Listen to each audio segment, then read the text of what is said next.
Hi you guys, welcome to my channel Brush It Up. So in today's video I'm going to be explaining the three part paintings that I've done.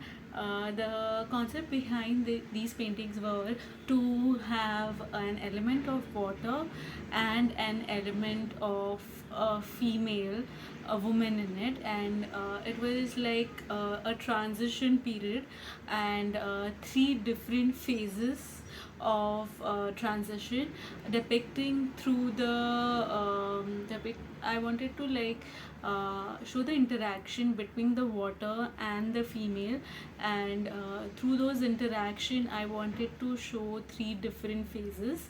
So first is the one that I made was one where she is floating, and that's the first part, and then second is where she's underwater, and the third part is where she is now emerging from the water. So the first part is supposed to have like drowning floating aspect to it, so like a element of loss to it, and then second is the element of discovery where she actually drowns and discovers what is under the water, and the third is where she actually emerges, and it's supposed to be a little bit more what do you call, more powerful, and an element of like raw power, and it's not supposed to have element of beauty to it but an element of power, a little bit of scary power to it. So these are the three like series that I wanted. So I wanted to make one series which would have three parts to it. So I'll just show you quickly here, and then this video has the process of me making this this last one. The second one, the process of making the second painting was in my last video, and this has the last painting that I've made. And the first one I haven't recorded because I didn't know whether it was going to go well or not, or whether I actually wanted to see the part, like all the concept, like would I be able to actually pull through the concept and finish it. But I was able to do that, so I thought I'll explain the series. I don't know how much of it actually depicts in the picture, but that was my thought behind it. So I'll just show the end results quickly, and then we can move towards the process part of it. And yeah, it also has a little bit of me ranting about the struggles that I faced in my art journey and in career in general. So that one rant is there, the process of painting is there, and now I'll show you the paintings. So this is the first one.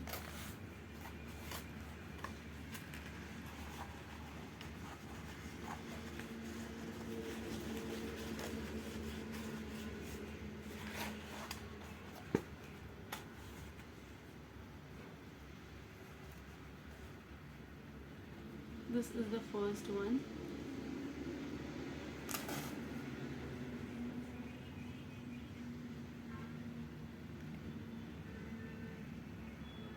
Yeah, so this is basically her like floating, tired, resting, drowning, this thing. And this is kind of these are the color palette that I wanted to see through in every painting, but then they actually end up having their own kind of color palettes which I enjoyed. So she's basically in a lake floating, and she's at rest.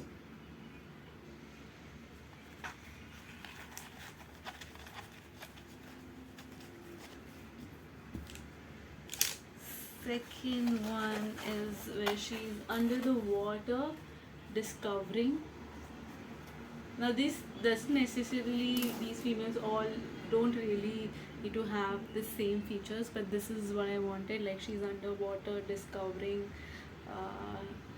and I wanted her eyes to be open in this one, and like Curie is happy uh, in the in her journey of discovery, and she's basically underwater in this.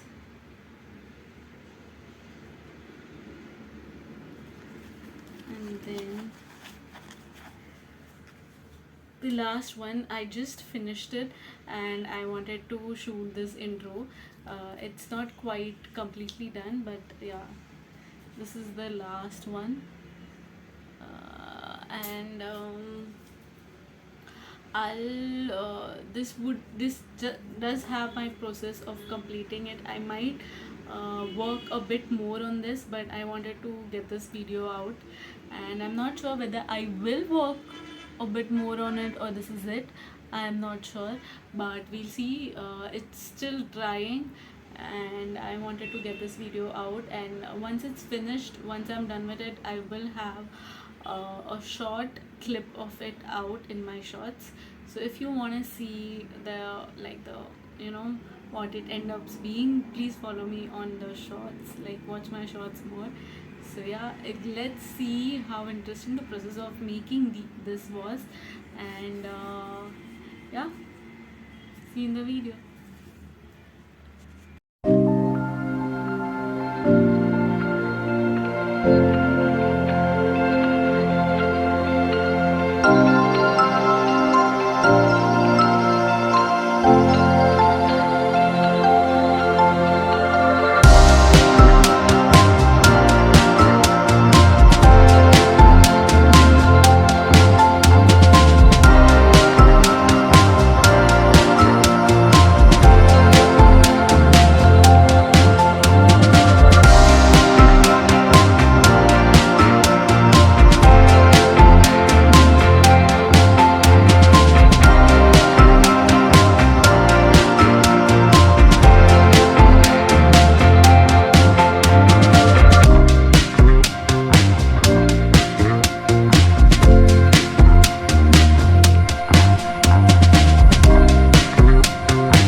have in on the accomplishment they have in their life. For example, when a rich person who is working in an organization which is owned by their own family, or have the privilege to go abroad and study, have had funds, have had always had to never think about financial stability. You know, the thing that you navigate your career in such a way that you make sure that you always have financial stability in your life. You never had to think about financial stability while choosing your career, and you always had your mother or father coming to all the races that you did, or all the sports, that any kind of sports that you played. uh, every time your mom or dad were there supporting you, because they weren't busy going to office, they weren't busy earning money, and they had this time to support you in your career. The privilege that these people have, we never talk about it. And privilege of having emotional stability, privilege of having financial stability.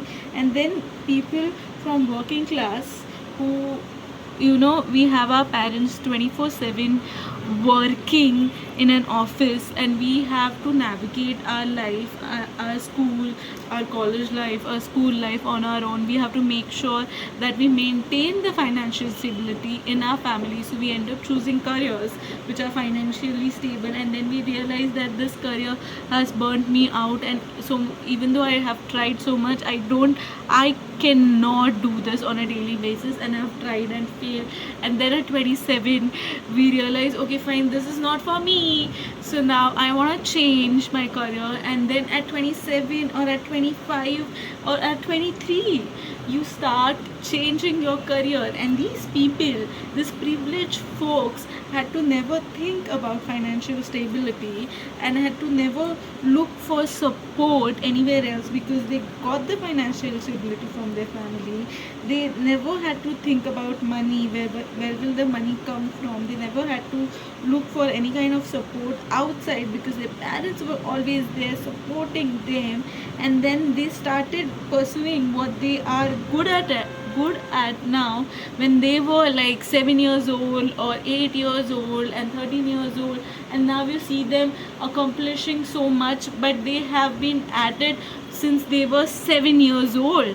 So of course they are gonna be very very good at it. And then you start comparing yourself to these people who there was someone in the industry helping them. They never had to think about money. Their parents always were there supporting them, so they were never really tense as to whether I'll get exploited in this environment. Or they were when they were doing any kind of work, they were completely zoned in, because there wasn't any part of their brain thinking about, once I finish this, I also have to make sure that I complete that other course, that will actually, if this doesn't go right, then I can pursue this and make sure there is money. You always, when you come from a humble background or a middle class background, you always have to think about all these things, okay? And these people never had to do all of that. And when you see now that they are succeeding before 30, you always have to think as to what the trajectory has been, what their trajectory has been, because everybody's story is different. Everybody has had their privileges, and people don't want to acknowledge that they have had privilege in their life. They want to just take all the credit for themselves. They don't want to acknowledge that they never had to pursue anything because they didn't like it, but that might give them financial security. All this privilege that you have, all that brain power that went into making sure that you also learn something along with this, so that gives you financial stability. You never had that. Or maybe your folks were always free to support you, or maybe you had good folks in your life. And there are people who have domestic violence in their family, who have abusive parents, who have busy parents, and they can't really contribute to their not that is wrong or something like that, but there are other people who have had that, and because of that they get a leg up in life, and then at 30 they are succeeding and they have accomplished so much. But you don't understand that they started at 7, and even if they started when you started, you had to think about 10 different things before you got to do this. And then you realize at 27 that no matter how hard you tried to be good at this thing, you don't want to be and anymore, and you want to pursue something that actually satisfies your soul, actually, it does comes naturally for your, it's the natural aptitude of your personality. You want to pursue that. And then, but when you start comparing accomplishment with these people, because of all the exposure of social media that you have in your life, and because this privilege of theirs goes unchecked, I think it is very necessary that we talk about privilege today, because we just compare accomplishment and we see other people accomplishing so many things, but we never talk as to what the growth arc has been, what the trajectory has been, what kind of a background this person came from, that he's achieving this today and he's getting celebrated for it. Because there are people who should be getting celebrated much more, because their growth arc was from 0 to 1000, and this person started from 900 and has reached 1000. I mean, that should that be celebrated more than a person who came from 0 to 1000? I'm like, you have to understand all of this, because nowadays when I go on Instagram, I see other people accomplishing so many things, and then I go into the background of that person and try to understand what that person is about. And sometimes the person is just ruthless when they are going after certain things. They don't think about other people, and women generally carry so much burden of their family, and they have to look after the family. That is just expected of them. Okay, they have to look after their family physically, if not financially, physically they have to be there. And then that burden is never experienced by males.